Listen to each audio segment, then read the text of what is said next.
Hey, so I think today is the day I'm gonna start doing a video blog. Just try to do one every day, but no one's perfect, so I'll try my best. So for this first vlog, I think I kind of just will tell a little bit about me for anyone who watches in the future when I'm gone who maybe didn't know my story as well, and people who don't know me at all, who don't know what I've gone through the past year. So really, I'll just start from the beginning. So back in 2018, I was diagnosed with breast cancer. I was 27 at the time, so I had just gotten married, just bought a house. We were trying to have a baby, and then I found a lump in my breast and it came back positive for breast cancer. I was stage 2, and it had pretty much not spread anywhere except the lump in my left breast and in my lymph nodes in my left armpit. So I did 16 rounds of chemo. The first 4 rounds are what they call the Red Devil. It's like one of the strongest chemos you can get, and it was pretty terrible. Yeah, it's so strong you can't ever get it again. So once you've had it in your life, you can't get it again, no matter how many years it's been. So I started out with that, and then I did 12 rounds of Taxol, which is not as strong. But for the most part, I did really good on chemo. Like, on the Red Devil, like, it made me tired and weak and kind of just like very lethargic. It almost feels like the worst hangover you ever had in your life. That was kind of my experience with the Red Devil. And then Taxol, I was really just kind of feeling sick the day I got it, but the rest of the week I was fine. So pretty much during that time, I still worked. I went into the office, and I wasn't doing as much manual labor as I would have been before I got cancer, but I was still working every day. So I was still doing something every day and being around people. And then once I did all the chemos, I had a mastectomy done in the beginning of 2019. And then I had, I think it was 25 rounds of radiation. I think it was either 25 or 30, and my memory is bad. And that was every day. So I had to drive to Fayetteville every day, which is about 45 minutes from my house, and from my work. So I was going to work every day and then leaving work around like 2 o'clock and driving to radiation. So once I finished radiation, I had a hysterectomy. I'm doing a video blog. Yeah. So I had a hysterectomy, a full hysterectomy in 2019. And then after the hysterectomy, I was just put on like a anti-hormone, which was anastrozole. Here's my wife, Kayla. And that was pretty much the end of my treatment. So I was originally diagnosed in July 12th of 2018. So by the time July 12th of 2019 came around, my PET scan was clean. So I had no evidence of disease. So I was technically in remission. So with me having the hysterectomy and being on the anastrozole, that was my pretty much treatment plan for it to not come back. So fast forward to 2021, we'll start there. I started getting really sick around, I want to say October. And it started out as like, I thought I had bronchitis. I thought I had pneumonia. I had like flu-like symptoms. I wasn't feeling good. I just could not feel well anymore. And so October, November was just really rough, feeling very lethargic, very flu-like, very just not well. And then in December was when it really took a dive down. So in December, I started having problems breathing. And ever since COVID happened, and luckily I've never had COVID, knock on wood, I was really paranoid about getting COVID just because I was a smoker. And I was like, if I get COVID, like something bad's going to happen to me, because ever since I got cancer in 2018, it had made my anxiety go like up to here. I became a pretty bad hypochondriac. Like, I was always afraid I was getting sick. I was always afraid my cancer was coming back. So I bought one of those like pulse meters. Like, I have one right here that I use every day to check my oxygen. And that was something that we did frequently in 2020 because it was one of the signs that you could be getting COVID if your oxygen starts dropping and your heart rate starts going up. So I was always had that on me. So it was Christmas Eve was when I was really like, I can't breathe. Like, we left my in-laws' house and we were at a gas station. We were just stopping to get some beer before we head to my parents'. And like, I looked at my wife and I literally was like my chest hurts so bad. Like, I can't breathe. So I checked my oxygen and it was like at an 82. And I'm like, whoa, it's never been that low. Like, this is bad.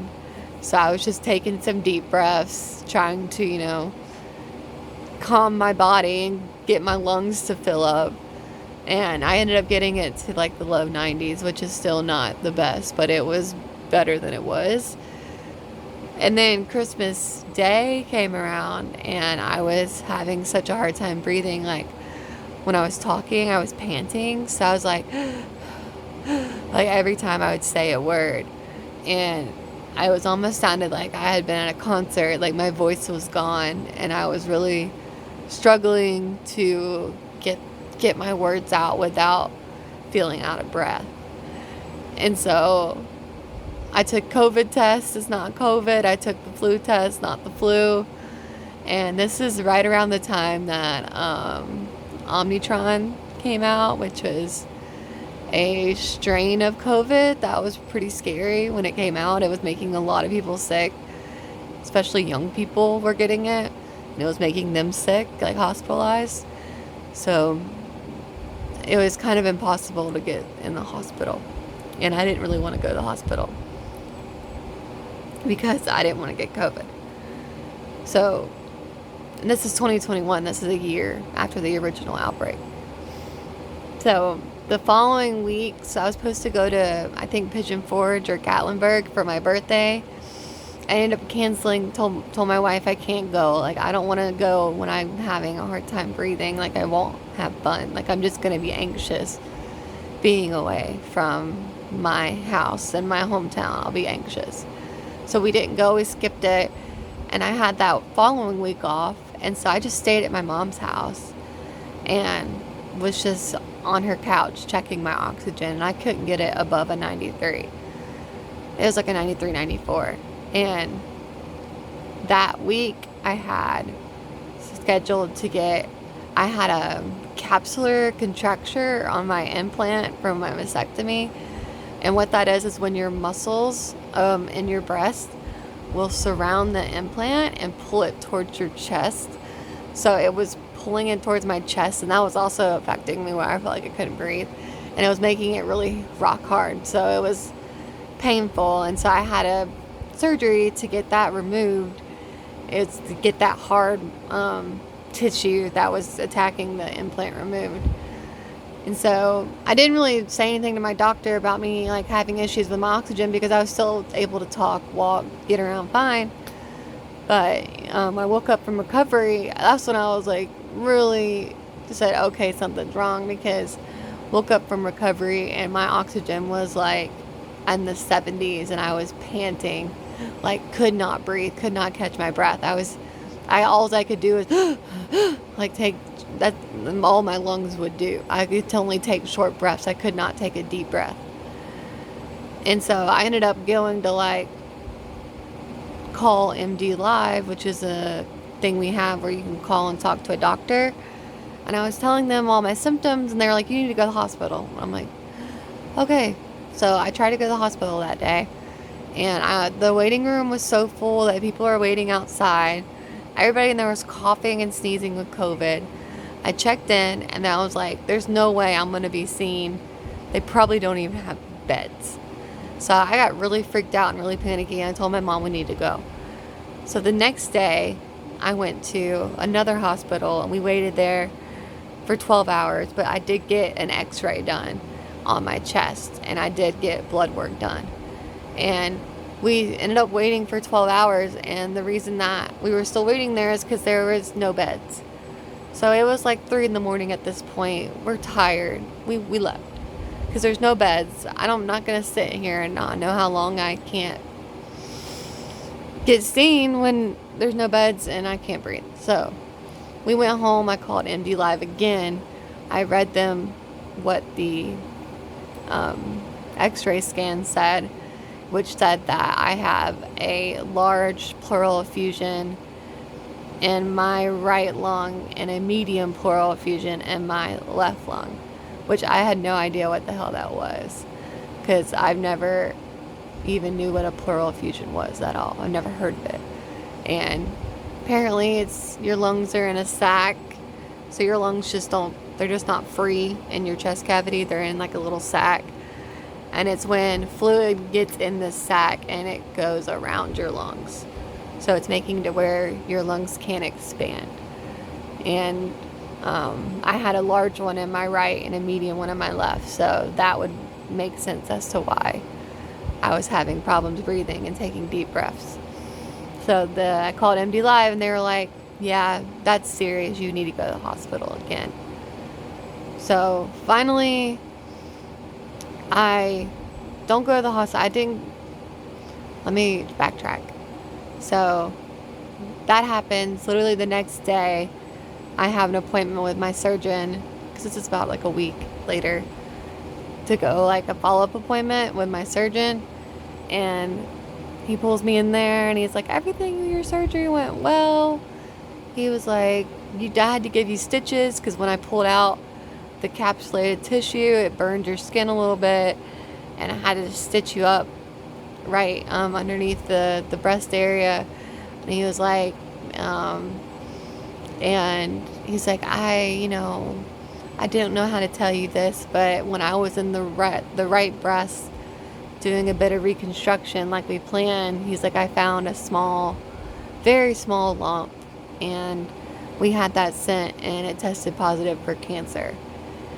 And I was with my mom at this appointment because Kayla was working at home, and we had no idea that this follow-up appointment was going to turn into, oh, you have cancer appointment. So it was a big shock to us all.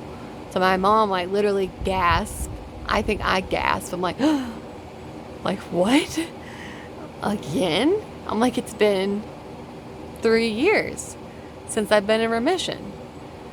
I honestly, I guess I was naive to think that it was just not going to come back again. And so I'm being told I have cancer, and then I'm trying to figure out why I have fluid around my lungs. And so I'm like, do you think that the fluid around my lung has to do with this cancer you found? And he's like, no, it was really small. He's like, I really think that we caught it really early. So, I'm going to get you referred back to all your doctors, make your appointment with our oncologist, blah, blah, blah, do PET scans. So I'm freaking out. And then literally that next day was when it got to the point where I couldn't breathe so bad that I was like reading like at a 75, and I was in so much pain and out of breath just from walking from the couch to the bed, which is maybe 15 steps.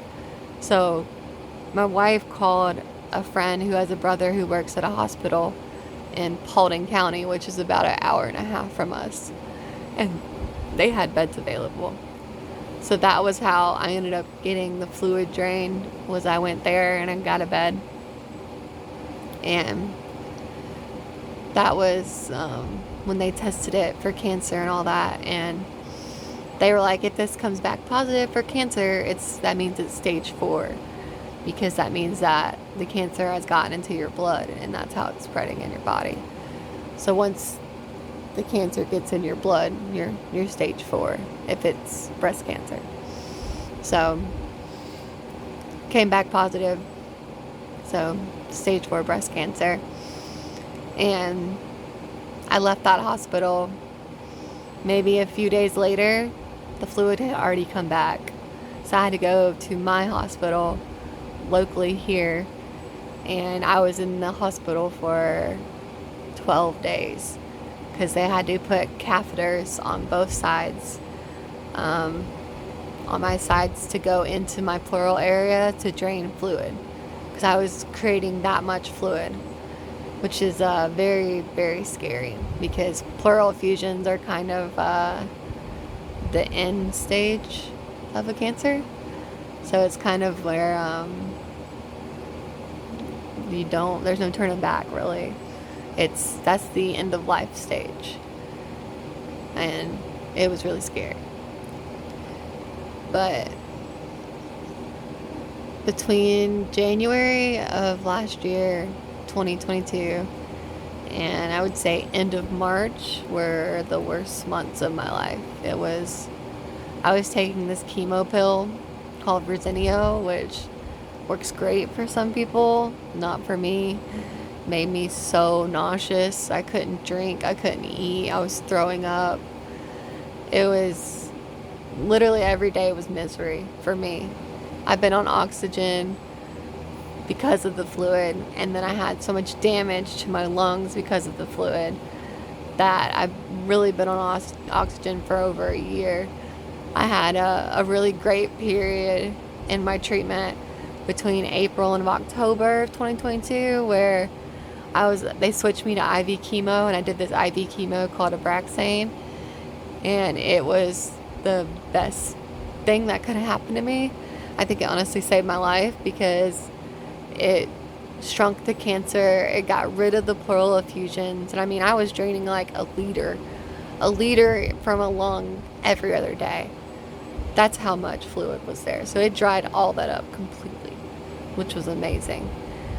And then in October, it just stopped working, which was unfortunate. And then they switched me to another chemo called Gemzar and carboplatin, and I did that between October and December. And the reason they took me off of that is because it made my liver enzymes go up like really, really high, and my tumor markers were still going up, so they were afraid that it was spreading to my liver. So they took me off of that, and now I'm on this chemo right now. It's called Vanavrobene. I've been on it since January. It's March, I think March 2nd or 3rd. I don't even know what day it is. It's one of those days. And it's working, I think. It just makes me really sick. I mean, I got really lucky in 2018 when I did not throw up from chemo. But this chemo, it's coming back. It got me. I throw up a lot. The day I get chemo, I usually don't throw up. The day after, I don't.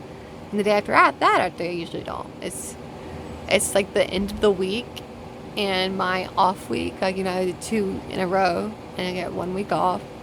And that off week is when my white blood cells drop to really low numbers, and they make my body really sick. And so I throw up a lot. So it's a blessing for me to keep any meals down and to keep those calories.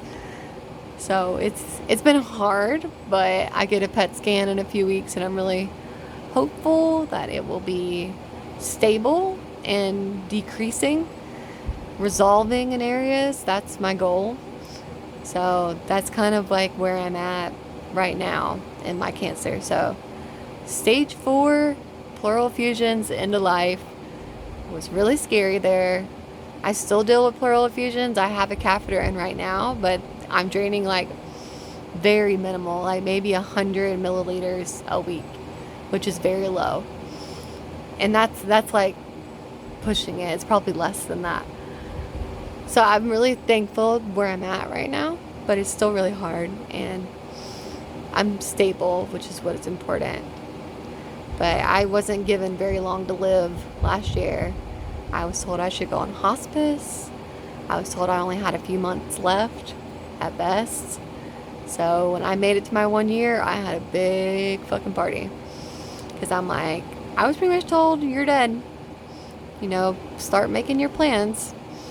And I just refused to give up. I was like, I know when my body's done. My body's not done. I'm like, we just started. We're not done. We're not ready to just say, okay, make me comfortable. No. I mean, one day in my life I will get there, but hopefully not. Hopefully there'll be a cure for this thing. Or a treatment that gets me to where I can live a long period of time. Kind of like they've done with HIV, to where people get HIV and they live years and years and years and have beautiful, amazing lives. That's something I would, I hope they get with cancer. That would be great. But yeah, that's kind of in a nutshell my journey and where I'm at. So when I talk about daily struggles and stuff, you kind of have the backstory now of who is this girl and what she's been through and the process. So I will say goodbye for now. See you later.